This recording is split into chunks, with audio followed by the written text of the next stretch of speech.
Baik, kita lanjutkan materi kuliah kita kali ini, itu mengenai difraksi. Ya.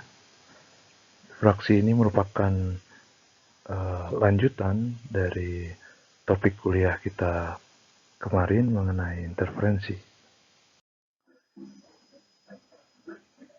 Baik, sekarang kita akan membahas mengenai difraksi celah tunggal. Pada bagian sebelumnya kita telah mempelajari bahwa dua buah celah yang sangat sempit ya di sini itu akan menyebabkan munculnya pola-pola interferensi ya, atau pola terang gelap yang ditangkap pada layar. Ide dasarnya adalah kita punya sebuah gelombang datang yang berupa gelombang bidang, kemudian masuk ke dua buah celah yang sangat sempit. Nah, ini dua buah celah yang sangat sempit. Nah, kemudian dari prinsip Huygens, celah sempit tersebut ya, itu membentuk sumber gelombang baru yang kita sebut sebagai gelombang sekunder ya. Sumber gelombang baru. Nah, karena celahnya sangat sempit ya, maka sumber gelombang baru ini kita bisa anggap sebagai sumber gelombang titik ya. Sumber titik. Sehingga muka gelombangnya berupa muka gelombang bola. Jadi di sini muka gelombangnya muka gelombang bola, kemudian bersuperposisi dan menghasilkan pola interferensi ya pada layar ya. Jadi di sini muncul pola terang, gelap dan seterusnya. Nah, hasil yang kita dapat bahwa intensitas terang ya itu tidak bergantung pada posisi ya. Jadi terang di sini dengan terang di sini itu memiliki intensitas yang sama ya. Kemudian jarak antara dua terang berurutan dan dua gelap berurutan juga sama ya. Nah, sekarang bagaimana jika ukuran celah itu kita perlebar ya? Jadi celahnya tidak harus sangat sempit, tapi kita bikin dia lebar. Nah, jika celahnya lebar, berdasarkan prinsip Huygens, ya, maka semakin lebar ukuran celah, semakin banyak sumber gelombang sekunder yang lolos. Ya. Jadi muka gelombang yang lolos semakin banyak. Kita bisa lihat di sini gelombang-gelombang sekunder yang lolos akan saling bersuperposisi dan menghasilkan pola difraksi pada layar. Ya. Nah, bisa kita lihat di sini untuk gambar yang pertama ini itu lebar celahnya itu 1,5 lambda. Ya, ini masih cukup kecil, muka gelombangnya masih seperti bola ya, masih cukup menyerupai bola di sini. Nah, di sini kita perlebar celahnya menjadi 3 kali panjang gelombangnya. Sini kita lihat dia masih tetap menyerupai bola, tapi radius bolanya jadi besar ya. Dan sekarang kalau lebar celahnya 6 kali panjang gelombang, bisa dilihat di sini muka gelombangnya itu hampir seperti gelombang bidang ya, hampir seperti gelombang bidang. Jadi idenya adalah bahwa semakin lebar celahnya itu semakin banyak sumber gelombang yang lolos ya. Jadi sekarang celah tidak lagi bisa kita anggap sebagai sumber gelombang titik.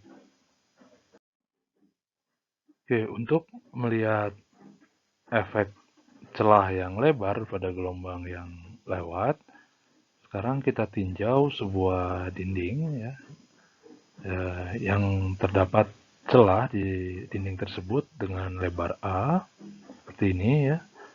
Jadi ini adalah dinding, ada celah lebarnya A. Kemudian ada gelombang bidang yang datang. Kita punya gelombang bidang yang datang di sini. Nah, kemudian tentunya dari prinsip Huygens ya, kita ingat bahwa setiap bagian dari celah sekarang itu adalah muka gelombang yang lewat, dan muka gelombang yang lewat bisa kita anggap sebagai sebuah sumber gelombang yang baru ya. Jadi kita bisa asumsikan bahwa setiap bagian dari celah ini itu adalah sumber gelombang yang baru. Nah, sekarang kita asumsikan saja, misalkan kita bagi celah tersebut menjadi N buah sumber gelombang baru. Tentunya nantinya kita ambil N yang besar sekali ya, menuju berhingga. Nah, kemudian jika beda fase antara cahaya bagian celah atas, ya, kalau kita punya dua buah cahaya yang di sini, ya, ketika ditangkap di layar memiliki beda fase sebesar V di sini, ya, maka beda fase antara dua fasor yang berurutan, ya, itu adalah V dibagi N-1.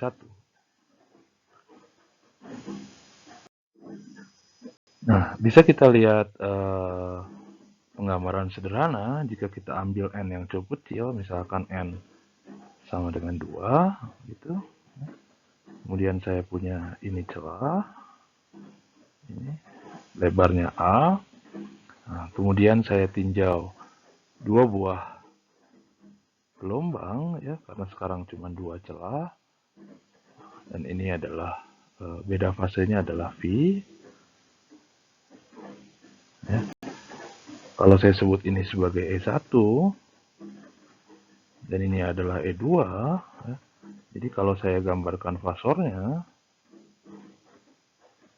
ya, kalau saya ambil sebagai referensi ini adalah E1, ya, maka ini adalah E2, di mana sudutnya adalah V di sini, ya, sehingga resultannya itu ke sini, ini ER. Seperti ini. Nah, sekarang kita bisa coba perbesar. Kalau saya ambil untuk kasus N sama dengan 3, misalkan, gitu. Ya, lagi saya punya celah yang sama. Ini celah, sekarang kita bagi 3 buah gelombang yang sama. 3 buah celah ya, lebar yang sama. Jadi sekarang kita punya 3 buah gelombang. Ya. Jika beda fase antara gelombang yang atas dan yang bawah adalah V, ya, maka kita punya gelombang 1 dan gelombang 2 itu adalah V per 2, dan ini juga V per 2, ya. Sehingga beda total antara yang pertama dan yang kedua adalah V. Nah, kalau kita gambarkan fasornya, misalkan ini adalah E1, ya, maka E2 lebih kecil sekarang di sini. Misalkan saya bikin E2 di sini. Sudutnya tentunya ini adalah V per 2. Ya. Dan kita bisa bikin lagi. Ini E3 misalkan. Dan ini sudutnya juga V per 2. Sehingga resultannya, ini E3 ya. Sehingga resultannya itu yang ini ya. Nah, ini resultannya. ER. Nah, kita bisa lanjutkan terus ya, untuk N yang besar, ya. Kalau untuk N yang besar, saya bisa bikin kira-kira bentuknya jadi begini. Ya. Ini kecil sekali, kecil sekali. Nah, seperti ini. Ya. Nah, maka gelombang resultannya yang ini. Ya. Ini adalah ER, dimana kalau saya ambil beda fase, ini yang ujung dengan yang ujung, itu adalah V gitu. Nah, kalau saya ambil N menuju berhingga, ya, maka bentuk fasornya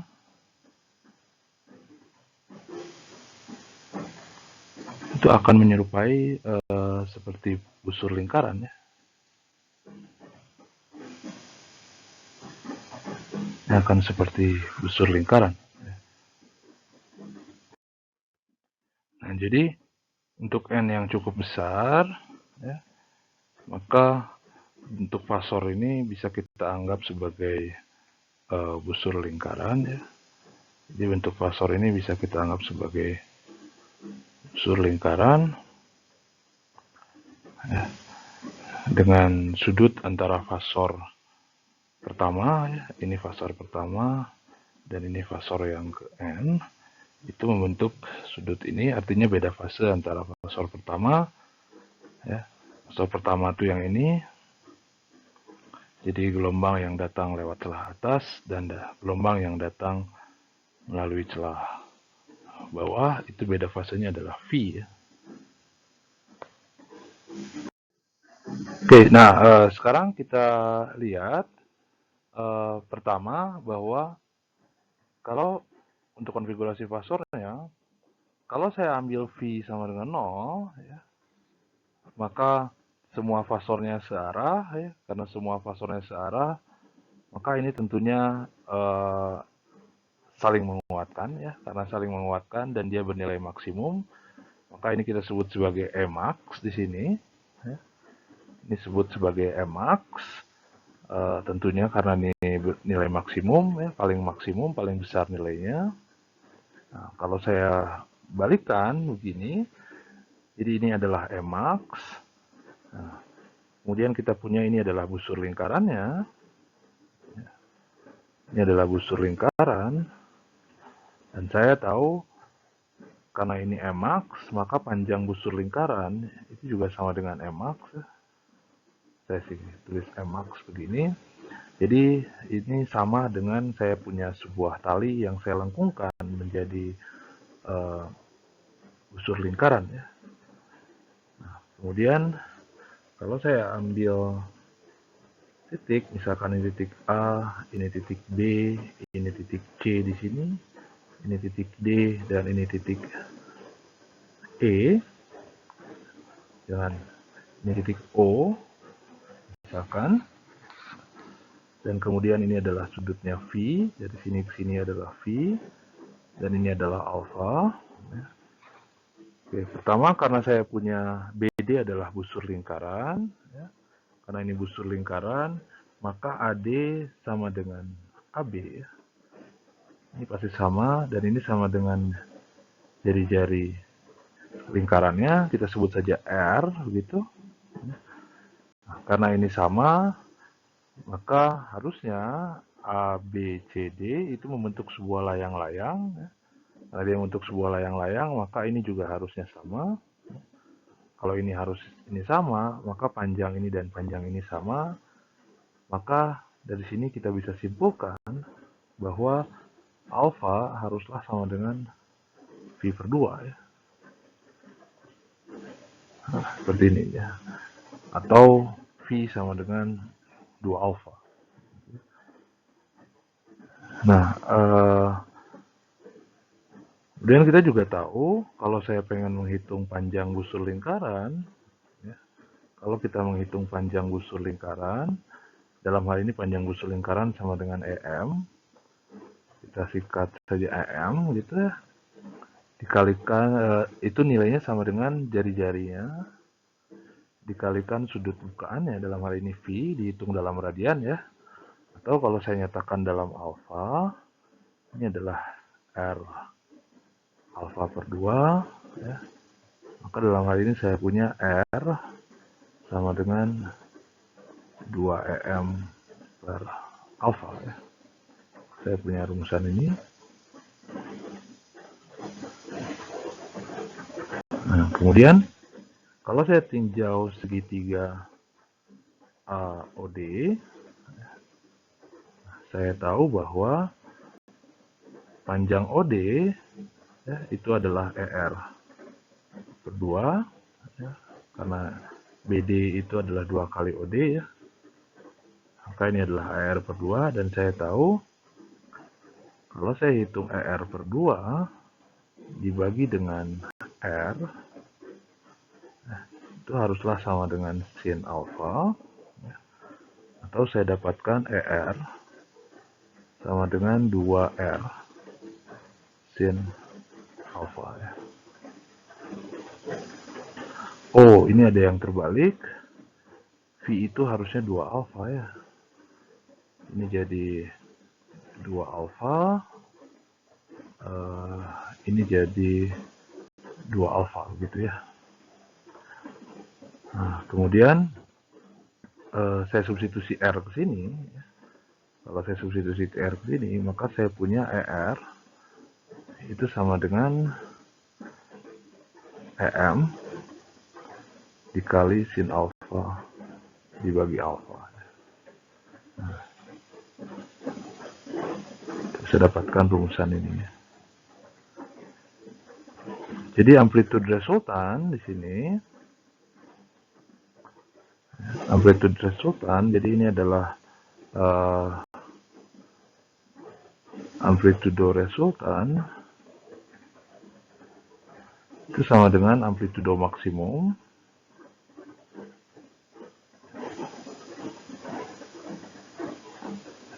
ini terjadi ketika V sama dengan 0 ya, dikalikan dengan sin alfa per alfa ya.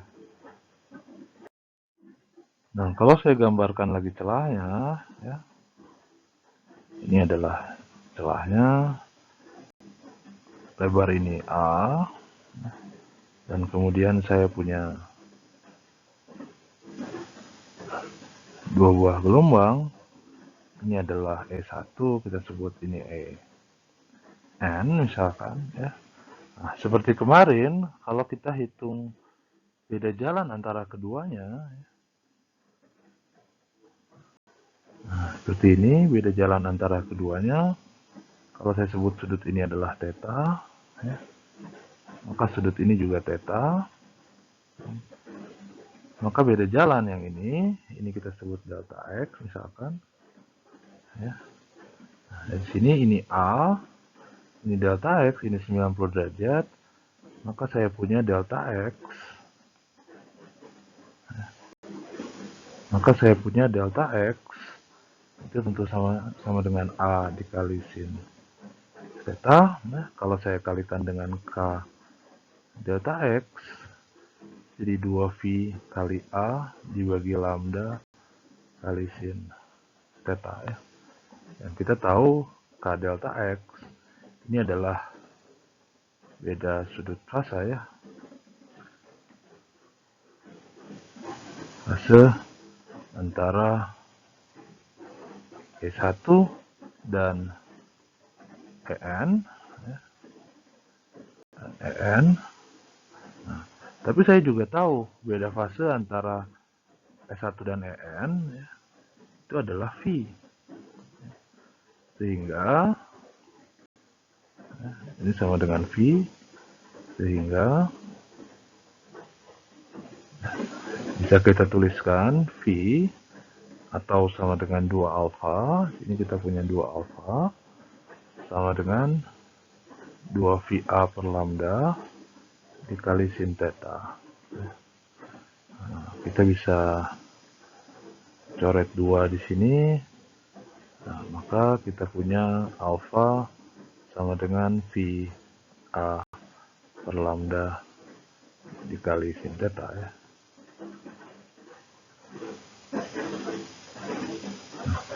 Ingat theta ini adalah sudut lokasi yang kita ingin tinjau ya. Dia bisa terang atau gelap.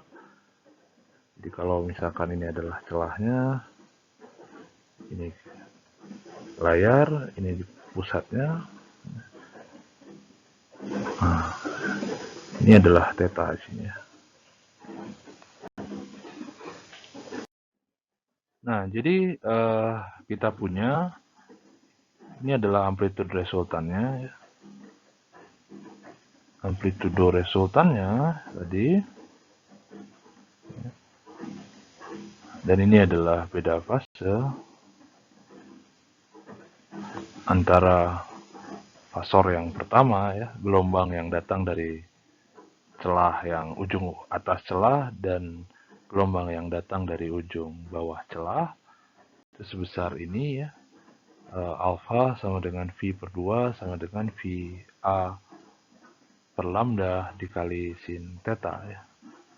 Jadi di sini bisa dilihat bahwa amplitude resultan itu sebagai fungsi dari theta ya, tapi fungsi dari tetanya itu itu kebergantungan terhadap tetanya muncul di alfa sini ya.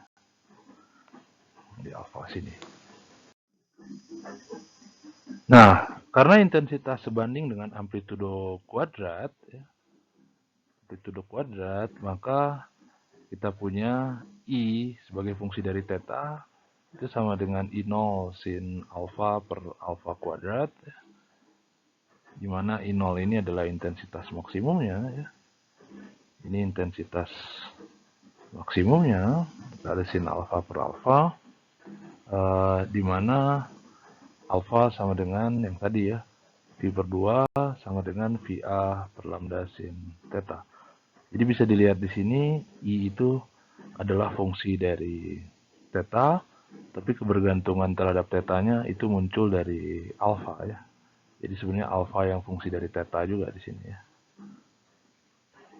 Nah, kalau saya plot kurva intensitas ini, ya, maka saya dapatkan seperti ini ya. Nah, di sini maksimum. Nah, dan kita lihat ke sini, makin ke sini, di sini ada maksimum juga. Ya. Sini ada maksimum juga, tapi dia intensitasnya jauh lebih kecil daripada I0 ya. Intensitasnya jauh lebih kecil daripada I0 ya. Ini disebut sebagai kurva difraksi. Kita sebut sebagai kurva difraksi. Nah, seperti ini.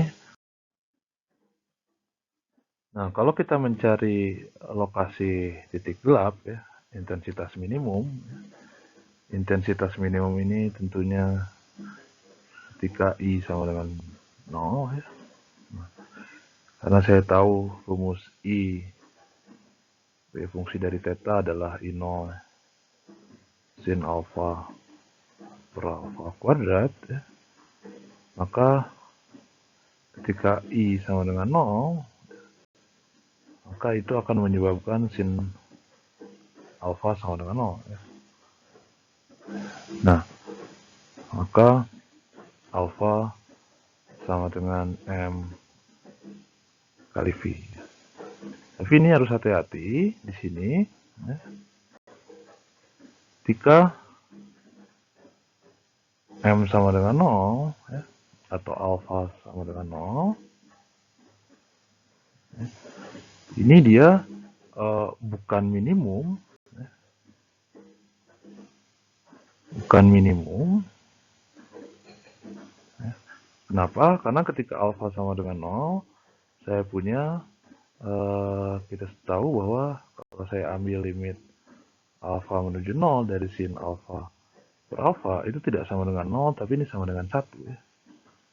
Ini sama dengan 1. Jadi ketika alfa sama dengan 0, dia bukanlah minimum, tapi malah dia maksimum ya. Dia maksimum. Jadi di sini alfa sama dengan MV, tapi M-nya tidak mulai dari 0, tapi mulainya dari 1 ya, seterusnya. Jadi kalau saya gambarkan, nah, karena sin alfa itu tadi sama dengan NV per lambda kali sin theta, maka saya bisa dapatkan rumusan yang ini ya, untuk minimum. Dan ingat M-nya dari 1, jadi kalau saya plot, lihat di sini, ini Y ya, atau kita juga bisa plot dalam theta. Ya. Ketika di sini, di pusat ya, ketika Y sama dengan 0, dia bukan minimum, tapi dia maksimum malah di sini ya. Di sini dia maksimum, itu terkait dengan tadi ya, limit alfa menuju 0, sin alfanya sama dengan 1 ya. Jadi di sini minimum. Nah, bagaimana kita mencari titik maksimum? Ya, titik maksimum bisa kita cari, kita punya fungsinya, kita bisa cari kapan dia maksimum ya. Tapi biasanya tidak kita cari ya. Yang kita cari, yang kita punya rumusannya hanya untuk rumusan yang intensitas minimum saja. Yang ini ya, lokasi titik gelap ya. Jadi di sini gelap ya. Intensitas minimum.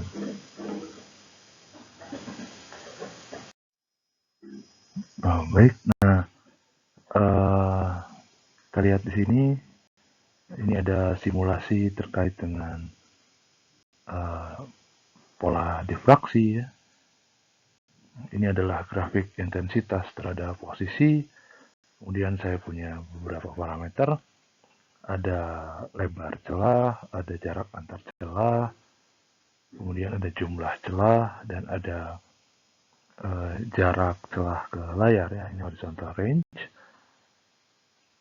Nah, sekarang kita lihat kalau saya misalkan punya satu celah di sini, dan ini adalah jarak antar lebar celahnya sama dengan 0 tentunya ini. Kalau saya perlebar, kita lihat pola interferensinya, pola difraksinya maksudnya muncul ya. Dilihat di sini bagaimana pengaruh lebar celah terhadap kurva difraksi ya. Sini bisa lihat intensitas utamanya maksimumnya besar sekali, dan intensitas yang keduanya semakin sini semakin kecil ya, yang kecil. Nah, sekarang kita akan coba gabungkan ya hasil-hasil yang telah kita dapat dari interferensi celah ganda dan difraksi celah tunggal yang tadi ya. Sekarang kita akan bahas sistem celah ganda ya, tapi dia punya lebar ya celahnya. Nah, jadi sekarang kita tinjau suatu dinding dengan dua buah celah yang lebarnya A dan terpisah pada jarak D, seperti ini. Jadi ada sistem dua celah ya, tapi celahnya sekarang tidak lagi sangat sempit, tapi dia punya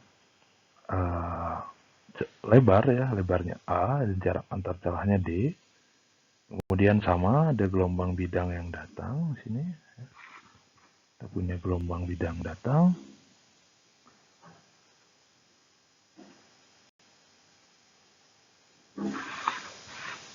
Nah, yang kita tahu jelas ketika A-nya menuju 0, artinya celahnya jadi sangat sempit, maka ini harusnya kembali ke kasus interferensi dua celah ya, yang telah kita bahas sebelumnya.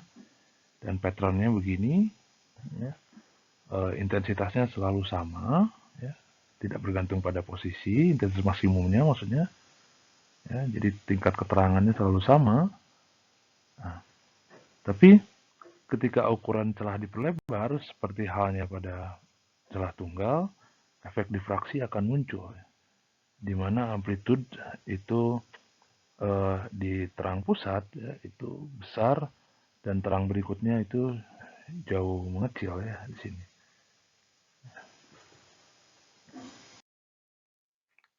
Nah, karena sistemnya tetap celah ganda ya, jadi intensitas cahaya yang tertangkap pada layar itu tetap mengikuti intensitas celah ganda yang kemarin kita bahas. I sebagai fungsi dari theta adalah IM cos kuadrat delta theta per 2 ya. Ini adalah intensitas cahaya untuk celah ganda. Nah, namun bedanya ya, intensitas maksimumnya sekarang karena ada efek difraksi, maka intensitas maksimumnya tidak lagi konstan seperti yang lebar celahnya sama dengan 0, namun dia bergantung pada sudut ya, theta, dan lebar celah A ya. Nah, IM sebagai fungsi dari tetanya itu mengikuti rumusan difraksi ya, ini rumusan difraksi celah tunggal yang tadi. Nah, jadi akhirnya intensitas total cahaya yang ditangkap oleh layar itu adalah seperti ini ya, I0. I0 adalah intensitas maksimumnya dikali sin alfa per alfa dikali cos kuadrat delta theta per 2. Tentunya dengan alfa mengikuti rumusan difraksi ya, dan delta theta mengikuti rumusan yang interferensi. Nah, jadi patternnya, ya, polanya itu adalah pola celah ganda di sini. ya. Namun amplitudenya seperti terbungkus oleh pola kurva difraksi, ya. Pola kurva difraksi. Nah, kalau kita lihat patternnya seperti ini, jadi ini adalah kurva interferensi celah ganda, ya, seperti ini, tapi amplitudenya terbungkus oleh kurva difraksi, ya. Jadi yang kuning ini adalah kurva difraksi.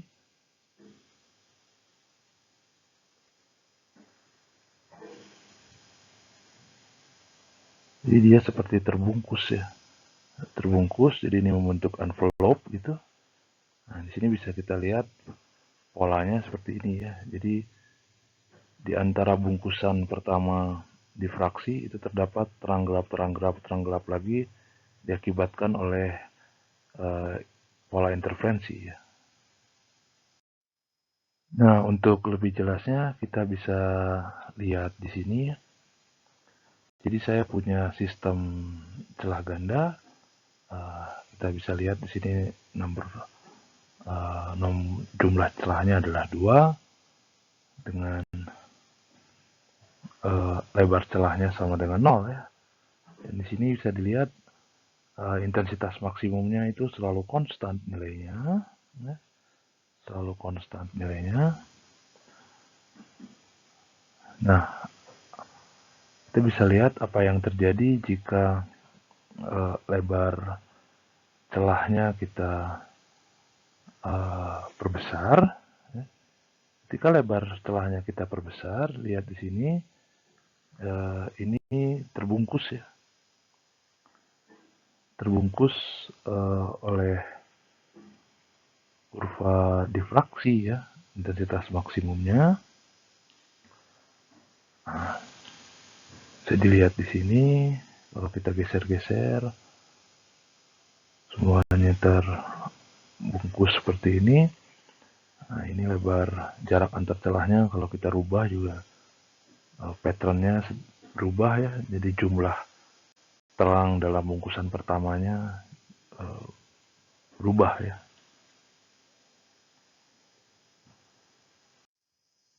Nah, hal yang sama juga sebenarnya berlaku untuk tidak hanya untuk sistem 2 celah, ya. Kita bisa lakukan untuk sistem dengan celah yang lain, ya. Ini lihat total lebar celahnya masih sama dengan 0, ya. Nah, di sini untuk 3 celah muncul maksimum sekunder di sini, ya. Muncul maksimum sekunder di sini. Untuk 4 celah juga muncul 2 maksimum sekunder, 5 celah muncul 3 maksimum sekunder, 6 celah muncul 4 maksimum sekunder, ya. Nah, kita balik saja ke sistem 3 celah. Nah, kalau saya perbesar lebar celahnya, bisa dilihat di sini patternnya sama, tetap, cuman terbungkus, ya.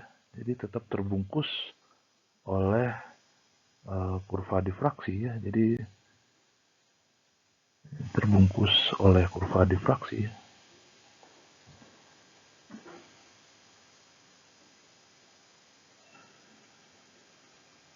Oleh kurva difraksi. Jadi patternnya sama, dia tetap ada maksimum sekunder, ada maksimum utama, tapi intensitasnya tidak lagi konstan, ya. Dia bergantung pada sudut dan posisi. Nah, ini yang bisa kita tanyakan kalau saya punya sistem celah ganda, ya. Jadi ini difraksi celah ganda.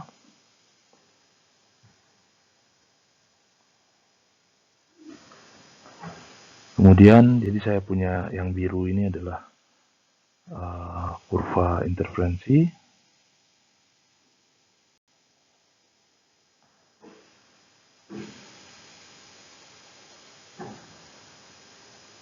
Interferensi celah ganda. Ya. Dan yang kuning ini adalah kurva difraksi, ya.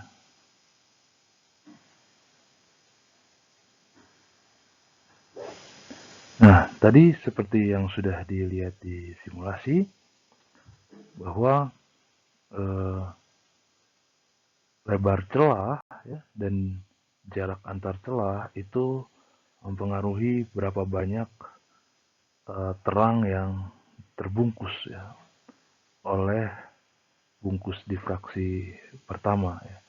Nah, pertanyaannya ya berapa banyak ya, bagaimana kita bisa menentukan hmm, seberapa banyak terang yang berada pada bungkus difraksi pertama. Nah, kita lihat di sini ya, ini adalah terang pertama, gelap pertama difraksi ya. Jadi kalau saya sebut ini adalah Y difraksi misalkan ya. Nah, kita bisa menghitung berapa Y difraksi untuk yang difraksi ya. Kita bisa menghitung menggunakan rumus tadi ya, A kali YD dibagi lambda sama dengan, dibagi L sama dengan lambda ya. Jadi saya dapatkan YD sama dengan lambda L dibagi A ya. Saya bisa dapatkan ini adalah panjang dari terang pusat ke gelap pertama difraksi ya. Nah, sekarang kalau saya pengen menghitung berapa banyak terang di bungkusan pertama ini, maka saya bisa hitung, saya bisa gunakan rumus interferensi celah ganda ya.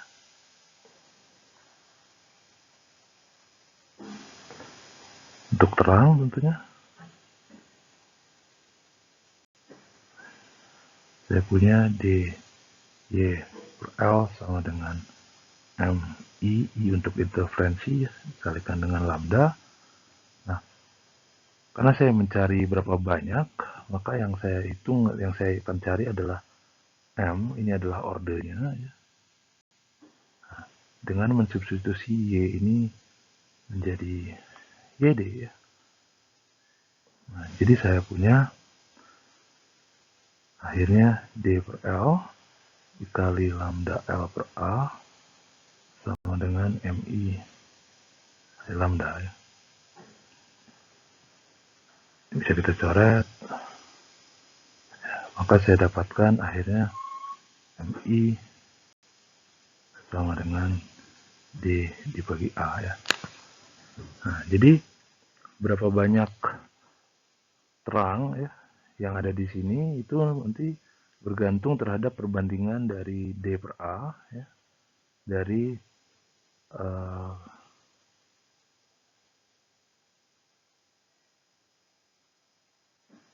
ini adalah jarak antar celahnya dan ini adalah lebar celahnya ya. Nah, yang menarik adalah pertama kita tahu bahwa MI itu harusnya bilangan bulat ya. Ini adalah bilangan bulat, sedangkan D jarak antar celah dan A lebar celah dia secara umum bilangan real ya, secara umum bilangan real, jadi bisa berapa saja dan perbandingan D per A-nya itu tidak harus bilangan bulat ya.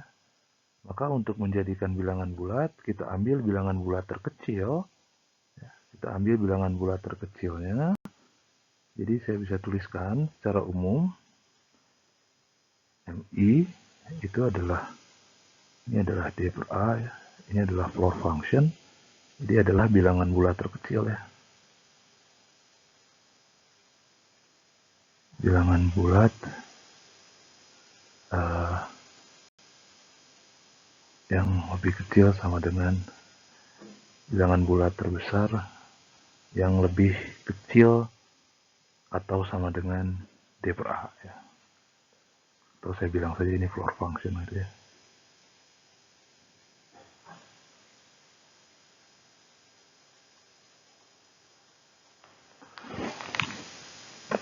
Nah, Berarti berapa sebenarnya jumlah terangnya ya?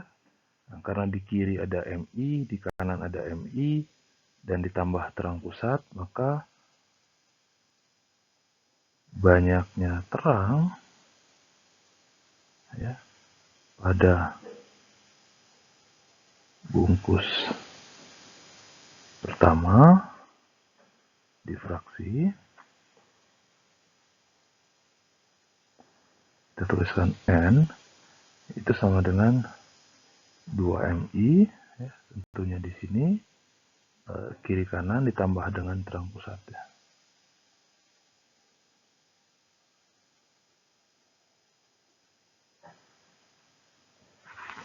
Nah, ini dengan catatan sebenarnya bahwa syaratnya itu bahwa D per A-nya itu tidak integer, tidak bilangan bulat. Ya. Jadi syaratnya ini D per A itu tidak sama dengan bilangan bulat. Nah, jika D per A-nya itu persis sama dengan bilangan bulat, ya, maka sebenarnya terang ke MI ini, ya, terang ke MI itu berhimpit dengan gelap pertama difraksi.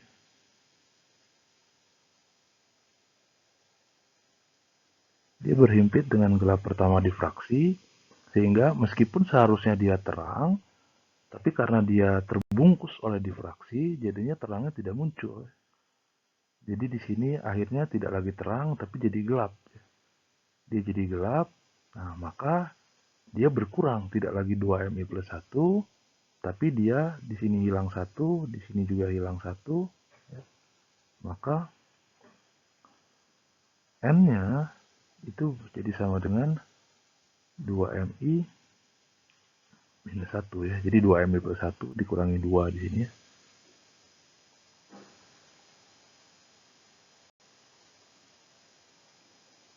Ini jika D per A-nya sama dengan bilangan bulat ya.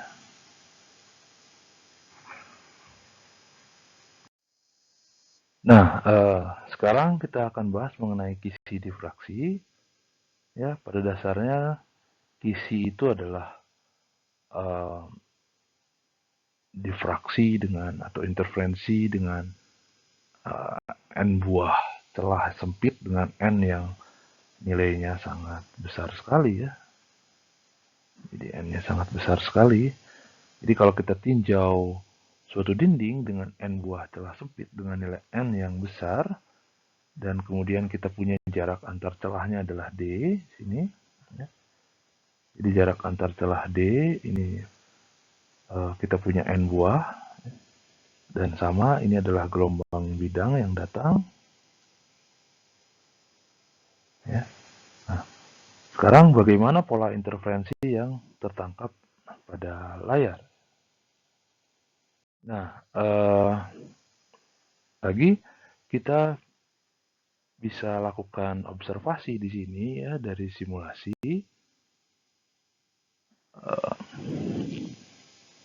Nah, kita lihat di sini kalau saya punya dua celah misalkan di sini polanya seperti ini ya.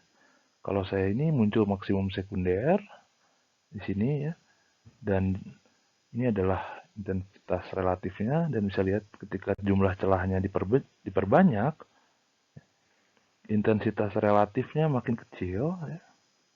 Intensitas relatifnya intensitas maksimum sekundernya maksudnya makin kecil, makin kecil, makin kecil ya. Sini nah, untuk 10 makin kecil lagi ya. Dan lebar antar celahnya juga makin kecil ya. Jadi yang kita amati di sini itu ya, ketika N-nya kita perbesar ya, ketika N diperbesar ya, maka perbandingan antara intensitas maksimum ya, dengan intensitas maksimum sekunder itu semakin besar ya di sini. Semakin besar.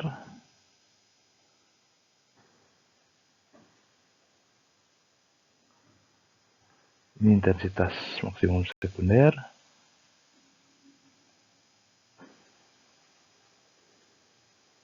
Ini intensitas maksimum yang primer ya. Dan saya juga punya bahwa lebar maksimum ya, juga semakin sempit ya.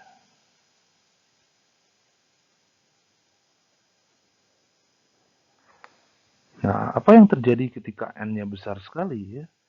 Ketika N-nya besar sekali, nanti intensitas maksimum yang sekunder ini itu hampir tidak akan terlihat ya. Hampir tidak akan terlihat.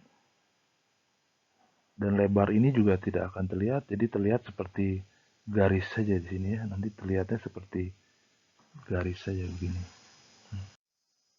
Nah, jadi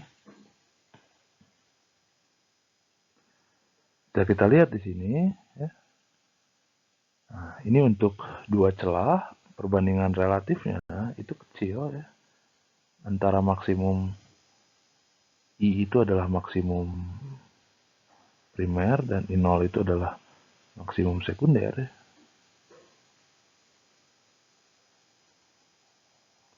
Dan semakin banyak jumlah celahnya ya, itu makin besar tadi yang kita amati juga.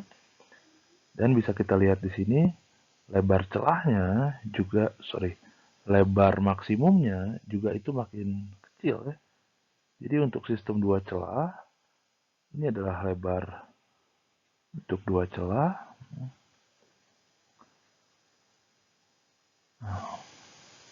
Untuk tiga celah makin kecil ya, ini tiga celah. Untuk empat celah makin kecil lagi dan seterusnya ya. Jadi seperti itu. Nah, jadi semakin banyak celah, intensitas relatifnya juga tadi semakin kecil, lebar maksimum semakin kecil. Jadi untuk N yang besar, nanti pola yang terlihat hanya berupa garis terang saja ya. Maksimum sekundernya tadi tidak akan teramati ya. Jadi nanti pola yang terlihatnya hanya berupa garis-garis begini saja ya.